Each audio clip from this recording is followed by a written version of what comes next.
For 45 years, nobody knew his name. The government that experimented on him simply called him HP-12, Human Product 12. He wasn't a soldier. He wasn't a volunteer.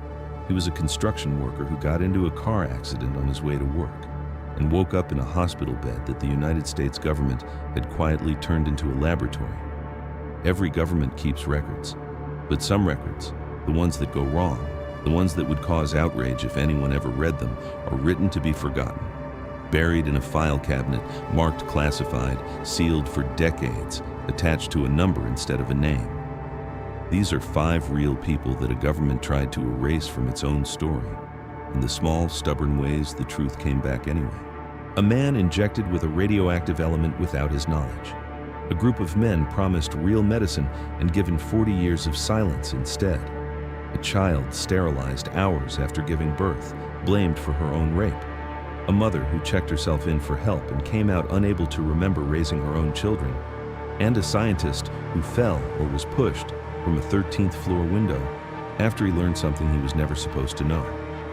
Every one of these is documented. Court records, declassified files, a presidential apology read out loud in the White House. We'll start with the man who didn't even get to keep his own name. Picture this. You're driving to a construction job, just an ordinary morning, when your car crashes. You wake up in a hospital bed with a broken arm, a broken leg, a shattered kneecap. You're in pain, but you're not scared, because you trust the people in white coats around you. That's what hospitals are for. What you don't know is that the men treating you aren't trying to heal you. You've just become part of a secret government experiment, and they're trying to use you. Government scientists working on the world's first atomic bomb need to know what plutonium does inside a living human body. And they've decided your body will answer that question. On April 10th, 1945, without ever asking you, without ever telling you, they inject you with it. Then they do something almost worse. They need to track how the plutonium moves through you, so they deliberately wait 5 extra days before setting your broken bones. 5 days of unnecessary pain, planned and signed off on, while you have no idea why. They pull 15 of your teeth just to study the samples. And in their paperwork, you don't even get to keep your name. You're not Eb Cade. You're HP-12. At some point, something in you senses that this isn't right. You get up and you walk out of that hospital before anyone can stop you. You go back to your life. You never find out the full truth. You die years later of heart failure, still just a number in a government file, and it takes a journalist, decades after you're gone, digging through old records to give you your name back. Imagine being told you have bad blood, not syphilis, not a diagnosis you could look up or question, just a vague, ominous phrase from a doctor you trust, because doctors are supposed to be the ones who help you. That's what happened to roughly 600 black men in Tuskegee, Alabama, starting in 1932, including a man named Herman Shaw. The study was supposed to run 6 months. It ran for 40 years. For 40 years, these men watched their own bodies fail, watched friends get sicker, sometimes watched friends die, while the government doctors who were supposed to be treating them simply observed and took notes.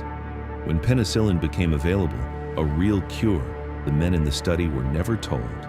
Worse, the researchers actively worked to keep them from being treated by anyone else, because a cure would have ruined the experiment. Think about what that does to a person, decade after decade. You trust the system.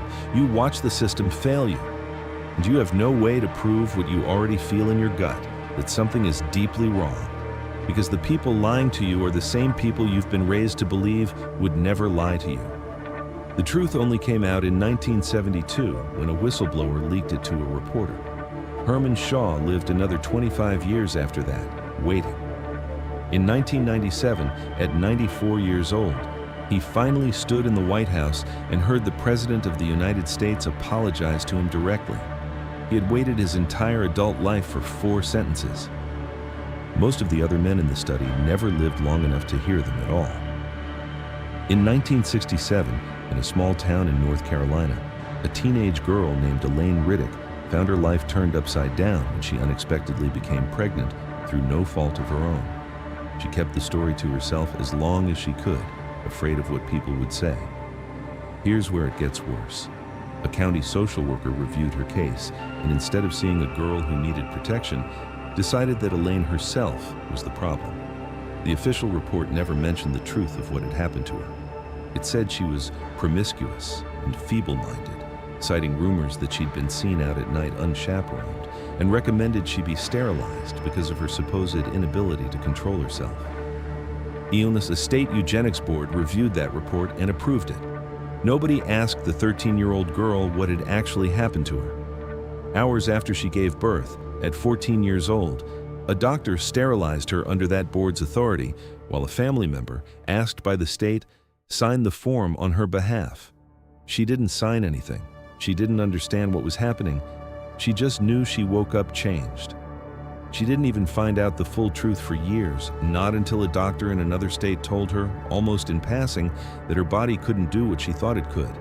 That diagnosis was never the issue. A system had decided her rape was her fault and punished her for it a second time. She was one of roughly 7,600 people sterilized under North Carolina's program. It took the state until 2013, 45 years later, to offer $10 million in compensation. Elaine went on to college and raised the son she'd given birth to that day. But no settlement and no apology gives back what the state decided she didn't deserve to keep.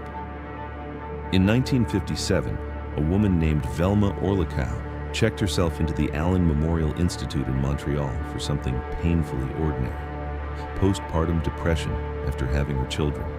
She wanted to get better. She wanted to be present for her own kids.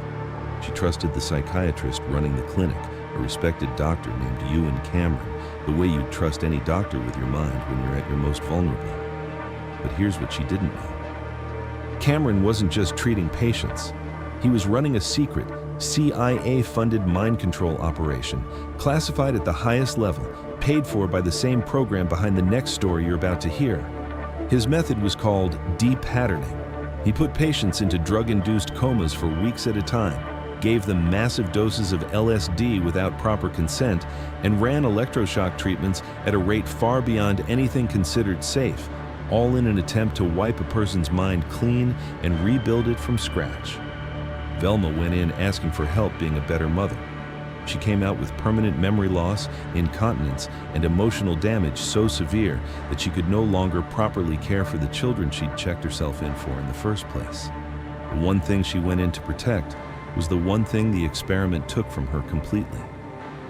Her husband, a member of Canada's Parliament, spent years fighting to expose what had happened, eventually joining 8 other survivors in a lawsuit against the CIA. In 1988, they reached a settlement. It was never going to undo what had been done. Velma Orlikow lived out the rest of her life unable to fully remember her own children's childhoods because she'd trusted a man whose actual job the whole time was to take her mind apart. In November of 1953, a U.S. Army scientist named Frank Olson went on a work retreat with colleagues he trusted completely. Here's what nobody told him.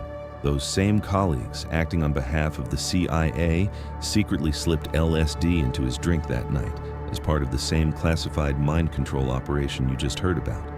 He had no say in it. He didn't even know it had happened. 9 days later, Frank Olson fell from the window of a New York hotel room, 13 floors up, and died. The government called it a suicide.